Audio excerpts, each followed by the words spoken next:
The first time David saw Mr. Holloway, the old man was standing at the edge of his porch, watching them unload the moving truck. He was tall and thin, his back slightly hunched, with an appearance that suggested both frailty and endurance. Like an old tree that had spent decades weathering storms, but still clung stubbornly to the ground. His face was lined but smooth, in a way that made his age impossible to guess. His clothes, neatly pressed slacks and a buttoned-up sweater, despite the summer heat, gave him an air of quiet eccentricity.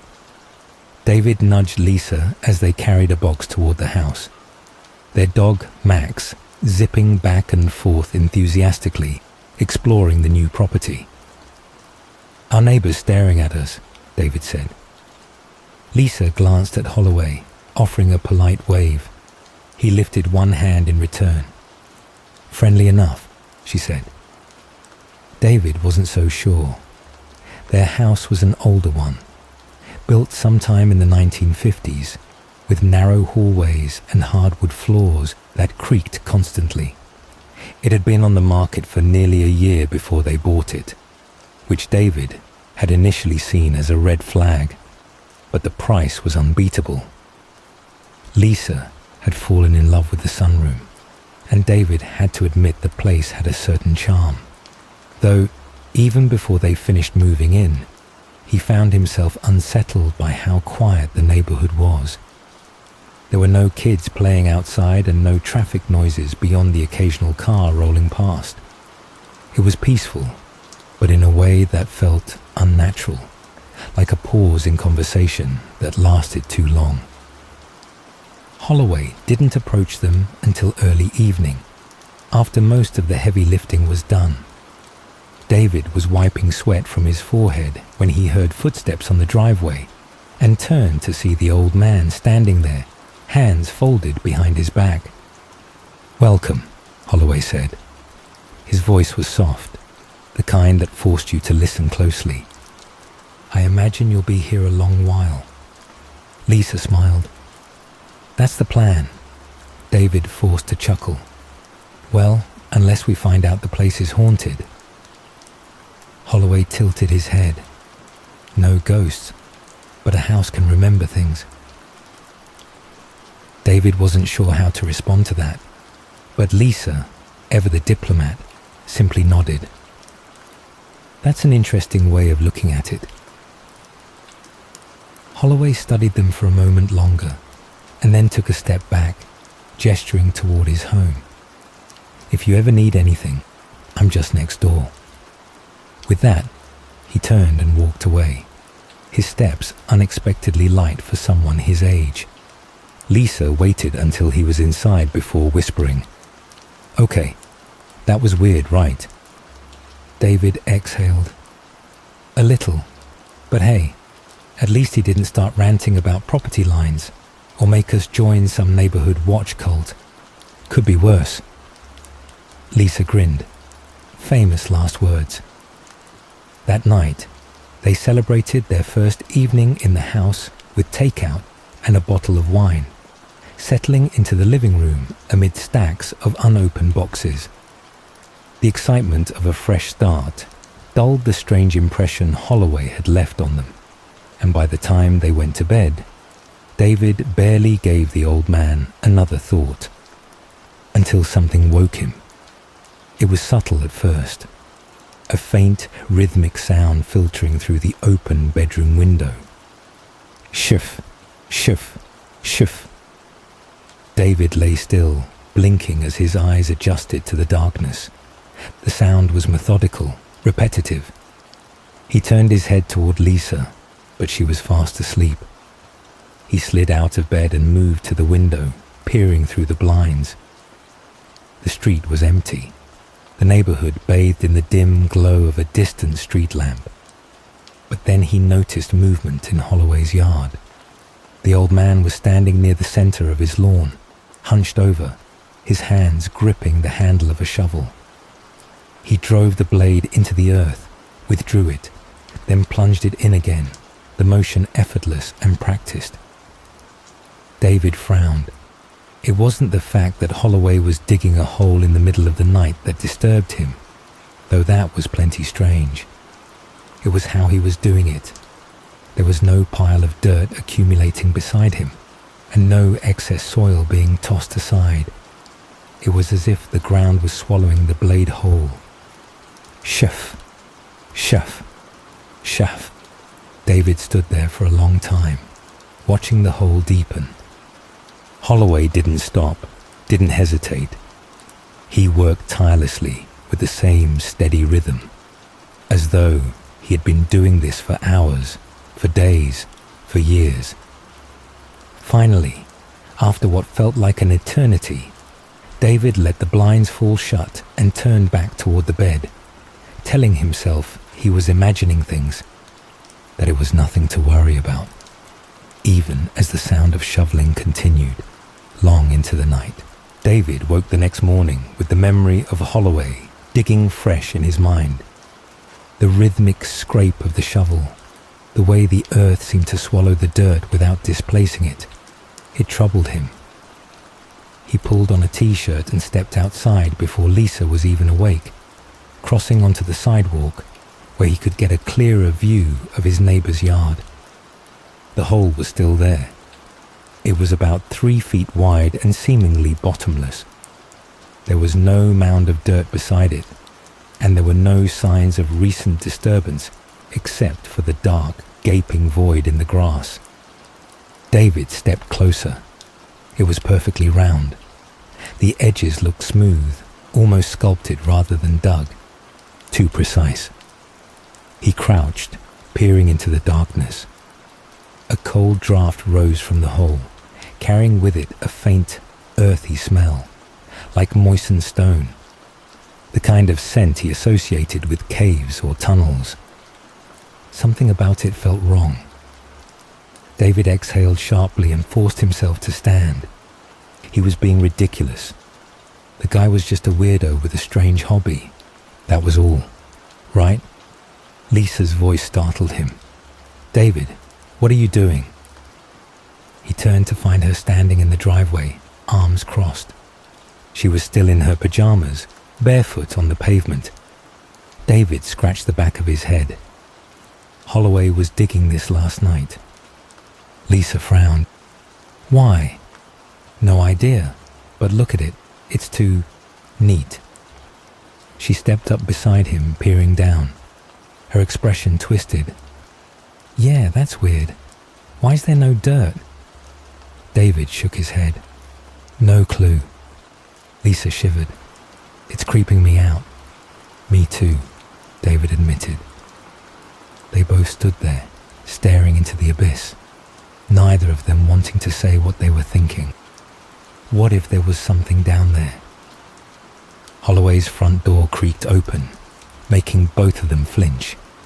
He stepped onto his porch, dressed in the same neatly pressed slacks and button sweater, despite the growing heat of the morning, and smiled politely at them, then glanced at the hole. "I see you've noticed my work." David forced a chuckle. "Yeah, just curious. What exactly are you digging for?" Holloway tilted his head, his lips curling into something that wasn't quite a smile. "Some things need space." Lisa cleared her throat. "Space for what?" Holloway's gaze flicked to her, and for a second, just a second, David swore something shifted in his expression, like he was about to say something important. Then he blinked, and the moment passed. "Oh, you know, things come and go." Lisa exhaled sharply. "That's not really an answer." Holloway gave a small shrug. "It's the only one I have." David felt Lisa tense beside him. He was about to make some excuse to leave when Holloway suddenly clapped his hands together, too loud for the quiet morning air. "Well," he exclaimed, "best not to worry about it," Lisa muttered under her breath, turning away. David forced a tight-lipped smile. "Right. Well, have a good one, Holloway." The old man gave an oddly theatrical bow before retreating into his house, the door shutting with a soft but decisive click. Lisa grabbed David's wrist and whispered, "I hate him." David let out a short breath. "Yeah." Like irrationally, she continued. "He's just a weird old guy, but something about him is off," David finished. Lisa nodded, arms wrapped around herself. "Forget it," she said, exhaling sharply. "I don't want to think about it anymore." David agreed, but he couldn't forget. That night, David woke again. Shf, shf, shf. The same sound, the rhythmic scrape of the shovel. His stomach twisted. He turned his head, staring at the ceiling. "Ignore it," he thought to himself. "Let it go." But then he heard something new. A soft, distant whisper. Not words. Not anything recognizable. Just a voice, drifting up from the earth. David's blood went cold. The bedroom window was open a crack, a sliver of warm summer air slipping through. Beyond it, the sound of digging continued. He sat up and swung his legs over the side of the bed, moving as quietly as possible. Lisa stirred beside him. "Dave?" His throat was dry. He hesitated. How could he explain this? "Go back to sleep," he whispered. Lisa muttered sleepily and rolled over. David crept to the window, pressing his fingers to the blinds. Slowly, carefully, he tilted them open. Holloway was not alone. There were shapes in the yard with him. Dark, indistinct figures standing in a half circle around the hole. They weren't moving, weren't helping, just watching. And Holloway, he wasn't digging anymore. He was kneeling, with his head tilted forward, his hands resting on his thighs in a prayer-like position. David's blinked rapidly, trying to focus. Were those other people? Or... The whisper came again, a breath against the air, from the hole. David let the blind snap shut. He backed away, his skin crawling. Lisa mumbled sleepily. "Everything okay?" David swallowed hard. "Yeah," he lied. Lisa drifted back into unconsciousness. David laid down, staring at the ceiling, his skin cold despite the summer heat. In the silence, the whisper came one last time, closer now, whispering his name. David awoke to the sound of Lisa outside, calling for their dog. "Max," she shouted, "it's time for breakfast. Come here, boy." He sat up groggily, rubbing his eyes. The morning sunlight streamed through the blinds, too bright for how exhausted he felt. The whispering from the night before clung to his memory, unsettling and half forgotten. But his thoughts were quickly yanked back to reality by Lisa's voice, sharp with frustration. "Max, come on, boy," she called. "Max, where are you?" David swung his legs over the bed, standing too quickly. The dizziness hit first, then the spike of unease. He moved toward the hallway, following the sound of Lisa's voice as she called from the backyard. Lisa stood barefoot on the porch, arms crossed, scanning the fenced-in yard. She turned as David stepped outside.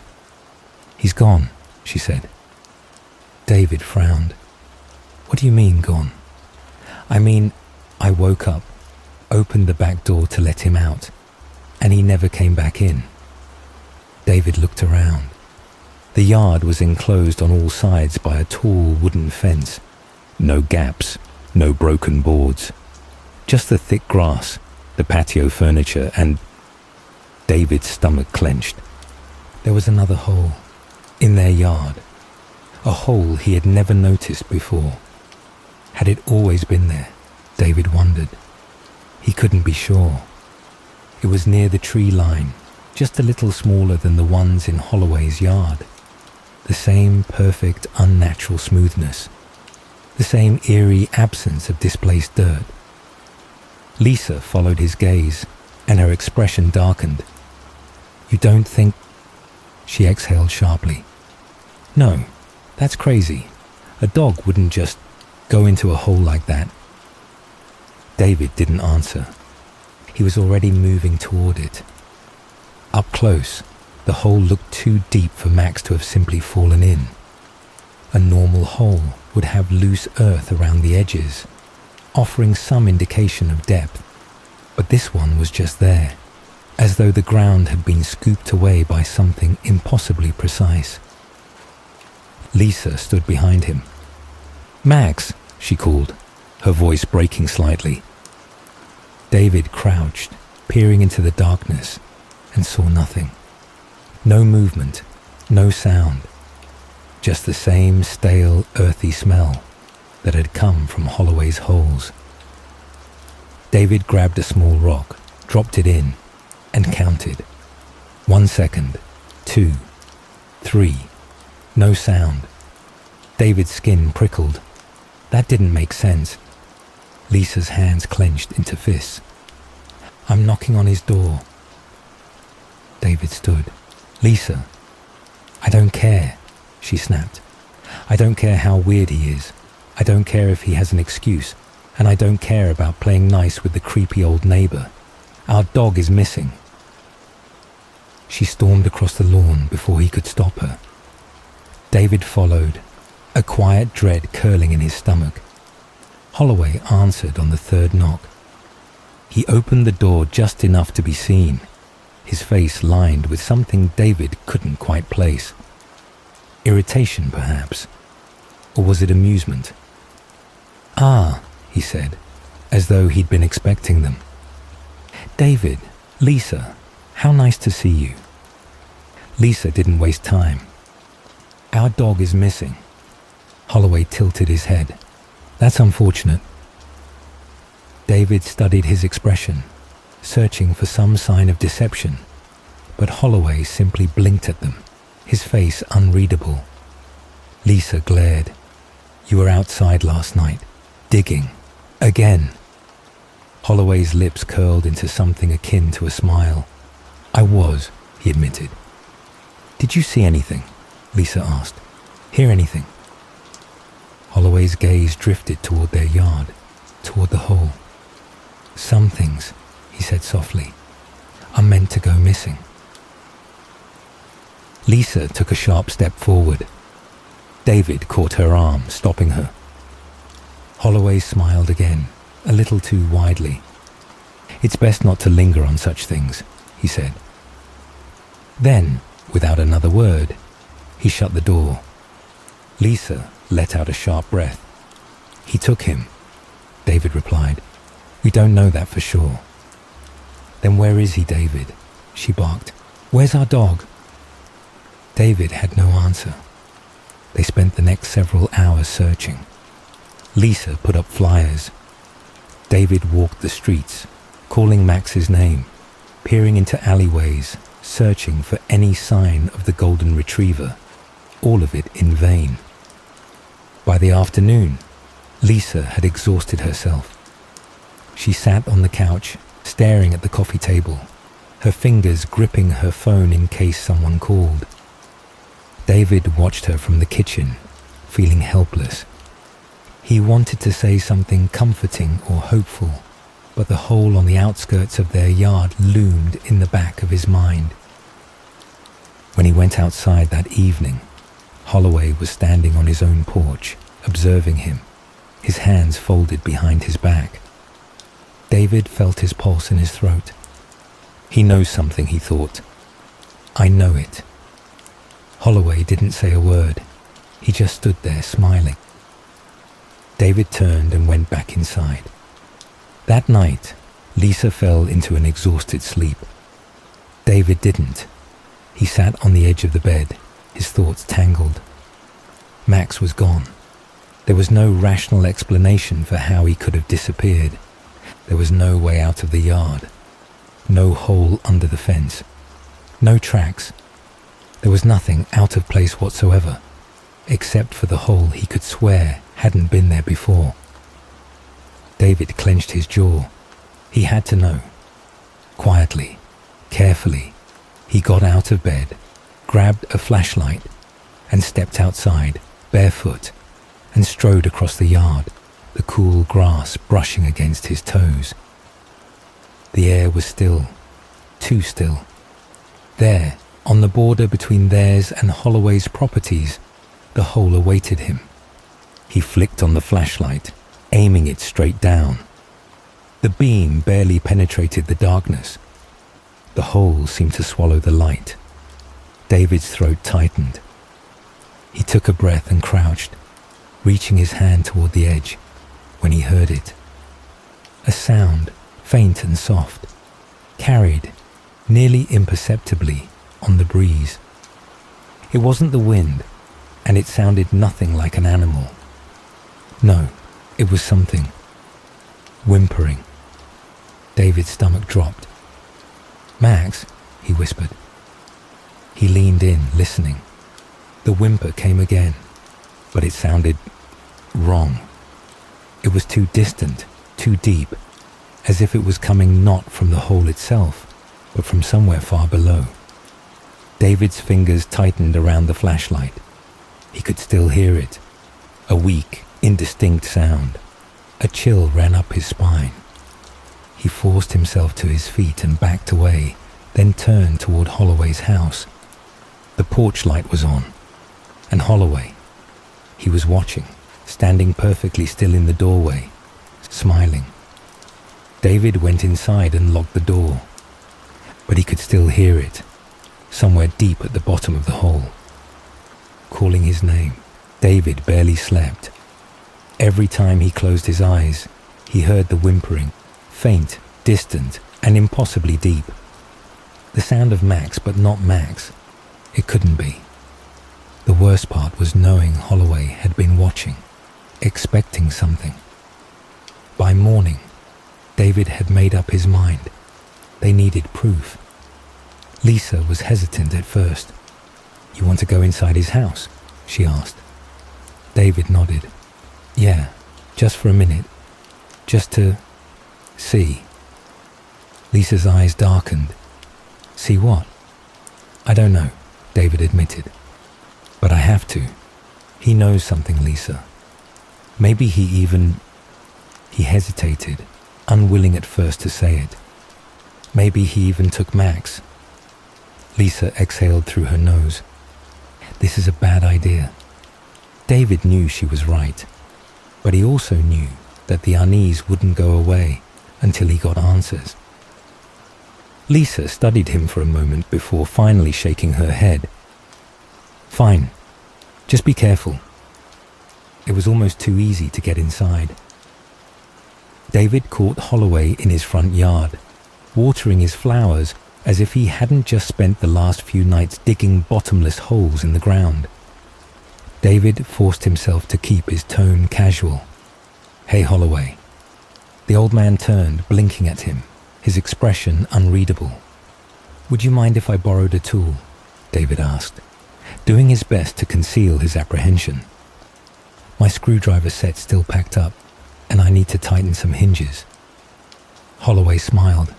"Of course. Come on in." No hesitation, no suspicion, like he had been waiting for this. David stepped inside. He immediately noticed the house smelled like dirt. Not old house mustiness, or the scent of unclean floors or dust, but fresh, damp earth, like something buried. David kept his expression neutral as Holloway led him into the nearby study. It was lined with bookshelves, filled with things that weren't books, jars. They were lined with jars, hundreds of them, all arranged neatly, meticulously, with no dust on any of them. David took a slow step closer. Each jar held something different. A small collection of teeth. Coins that didn't look like anything David had ever seen. A lock of hair still braided. like it had been cut straight from someone's scalp. Other jars held things that moved, little twitching bits of something. David forced himself to look away, scanning the room. Then he saw the mannequin. It stood in the corner, facing the wall. Life-sized, wooden, dressed in an old-fashioned suit. Something about it made David's stomach twist. It wasn't just a mannequin. It looked used. The fabric of the suit was worn at the elbows and the knees, like someone had lived in it. A moment later, Holloway returned with the screwdriver set. "Here you are." David took it, forcing a smile. "Thanks." His eyes flicked back to the mannequin. Holloway followed his gaze. "Ah," he said. David tensed. Holloway's voice was warm, almost affectionate. "He came back," the old man murmured. "Not everyone does." David wanted to leave, wanted to run. Holloway stepped forward. "Would you like some tea?" David's stomach lurched, and he swallowed hard. I should get back. Lisa's waiting." Holloway nodded, smiling. "Of course." David turned and left without another word. He didn't realize, until he was back in his own house, that he had been holding his breath the entire time. Lisa saw his face and went still. "What happened?" David opened his mouth, but no words came. His hands trembled. Lisa touched his arm. David took a seat at the kitchen table and began tapping his foot nervously. "There's something wrong with him," he said quietly. Lisa's expression darkened. "We knew that already." David shook his head. "No, I mean really wrong." Lisa's fingers tightened on his arm. "What did you see?" David exhaled shakily. Something that shouldn't be there. David didn't sleep that night.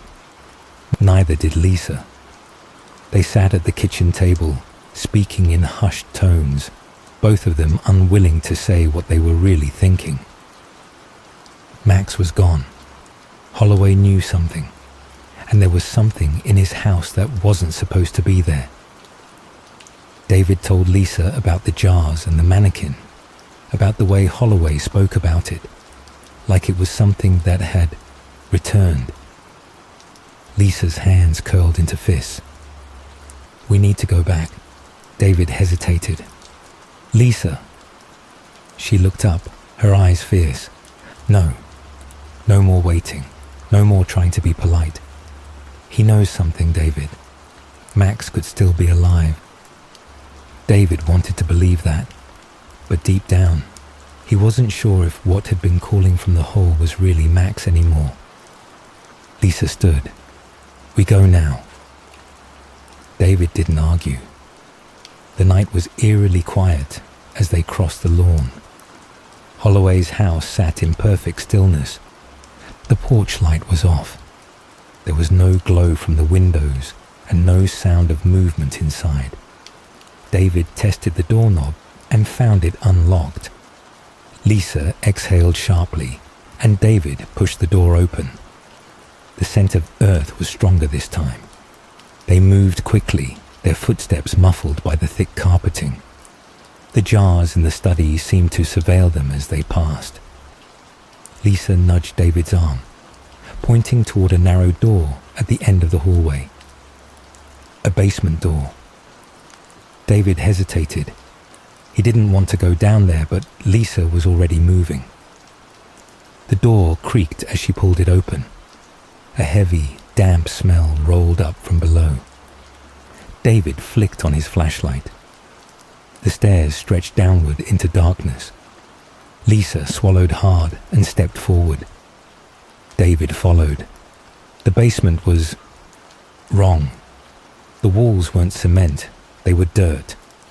The entire basement was nothing but a chamber carved from earth, held together by roots and stone, and the air in it was heavy, wet, and frigid.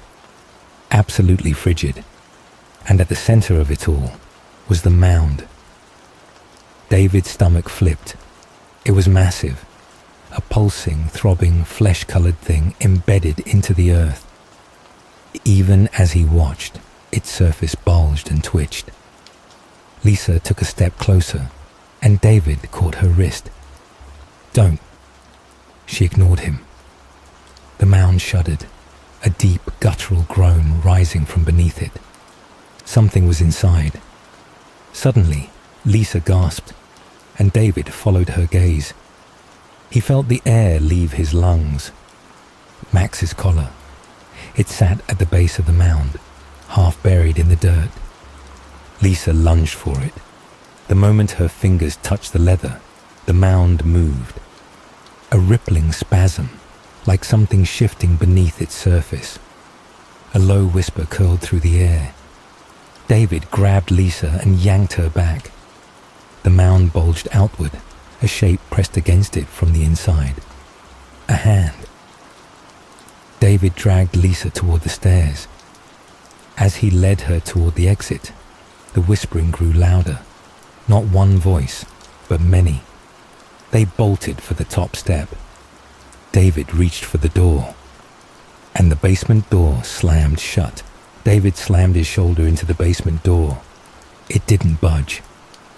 Lisa pounded against it with both fists. "Open it! Open the damn door!" From behind them, the mound shuddered. David refused to turn around. His fingers scrambled for the doorknob, twisting it violently. It should have opened. It wasn't locked, but something was holding it shut. Lisa let out a short, panicked sob. "David!" A groan filled the basement, not from the house or the walls, but from beneath them. David turned. The mound bulged outward, stretching unnaturally. The thing inside, whatever it was trying to push its way through. Lisa choked back a cry. The mound wasn't flesh. It wasn't organic. It was a door, and something on the other side was knocking. A breath of movement at the top of the stairs caught David's attention, and his head snapped up. Holloway stood in the doorway. He looked down at them with mild amusement, his bony hands resting on either side of the doorframe. "Ah," he said, as if they had merely walked into the wrong room. Curiosity always wins in the end. David lunged for him. Holloway took a single step backward and raised a hand. The mound twitched. David's stomach flipped. He felt it, something moving beneath his feet. Not earth nor wood, but something alive. Lisa grabbed his arm. "What the hell is this?" Holloway smiled, stepping fully into view. "It's the space between," he said simply. The whispering in the basement rose. "What did you do to Max?" David demanded. Holloway's head tilted. "Nothing." He paused a moment. "But the hall found him." "What does that mean?" Lisa replied. Holloway's smile widened. Something slipped through. The mound lurched. A noise split the air, a wet, tearing sound. Lisa screamed. David grabbed her wrist and yanked her up the stairs. The door was open. Not by force or by luck. Holloway had let them go.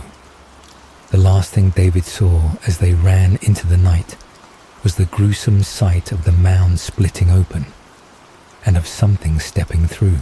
David and Lisa didn't speak as they ran, nor did they stop, turn back, or check to see if Holloway was following. They didn't have to. Whatever had stepped through that mound slipped into their world was behind them now. They reached their house, stumbling inside. Lisa slammed the door shut, throwing the deadbolt. David braced his hands against the wall, struggling to breathe, and for a long moment, the house was still. Lisa was the first to speak. "We need to leave." David nodded. "Yeah." She was already moving. Now. David grabbed his keys from the counter, his hands shaking.